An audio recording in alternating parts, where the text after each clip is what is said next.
बौद्ध सरस्वती शिशु विद्या मंदिर 36तम वार्षिक उत्सव बौद्ध सहरर कचेरी पड़िया अनुष्ठित हो जाइछि। एही कार्यक्रम रे मुख्य अतिथि भावे कंटामाल विधायक कन्हई चरण डांग, सम्मानित अतिथि भावे बौद्ध जिलापाल सुब्रत कुमार पंडा जोग देथिले। अतिथि माने प्रथमे भारत माता माता सरस्वती तथा शिशु विद्या मंदिर प्रतिष्ठाता प्रदीप प्रज्वलन सहित पुष्पांजलि अर्पण करथिले।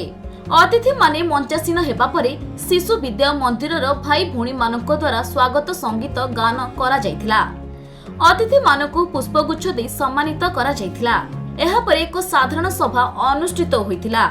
एही सभारे विधायक श्री डांग और जिलापाल श्री पंडा छात्र छात्री मानकु शिक्षा सहित धंदामूलक शिक्षा ग्रहण करबाकू उपदेश देथिले। जिलापाल श्री पंडा कहिथिले जे अनुशासन, समयानुवर्तिता और समयर सदुपयोग करबा कथा। सभा परे शिशु विद्या मंदिर भाई और भौणी मानक द्वारा सांस्कृतिक कार्यक्रम परिवेषण करा जायथिला।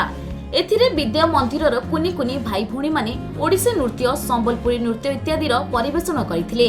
आज एठारे 36तम वार्षिक उत्सव पालन कराउछि। हम बौद्ध ठारे कचेरी पड़िया ठारे हजार हजार लोक हमको देखिबा पय आछंती। आमे संबलपुरी गीतर एक चुटकु चुटा गीतर नृत्य करबा को जाउछु। बहुत खुशी, आमे समस्त बहुत खुशी अछु। धन्यवाद। ना अपना सब मुई 3 क्लास सरस्वती शिशु विद्या मंदिर जने छात्री रे आमे एटा हमर वार्षिक उत्सव रे आमे अंशग्रहण करके नाचबा पय जाउछु। आमे गुटे संबलपुरी रे रिमिक्स गीत रे नाचबा लई जाउछु। बहुत हजार हजार लोक आघारे आमे नाची के देखैसु। विद्यालय गुटे नुहे, एटा होचे माने एटा होचे विद्या मंदिर।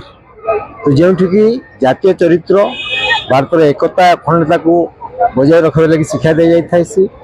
भारतीय संस्कृति को परंपरा को बजाय रखबे लगी शिक्षा दे थाइसी। सेही भलिया अनुष्ठान को आसिकरी मोर निजको धन्य मन करूची और एही भलिया अनुष्ठान रो उत्तरोत्तर उन्नति कामना करूची। बौद्धर जयनंद मिश्रଙ୍କ रिपोर्ट, खबर ओडिशा।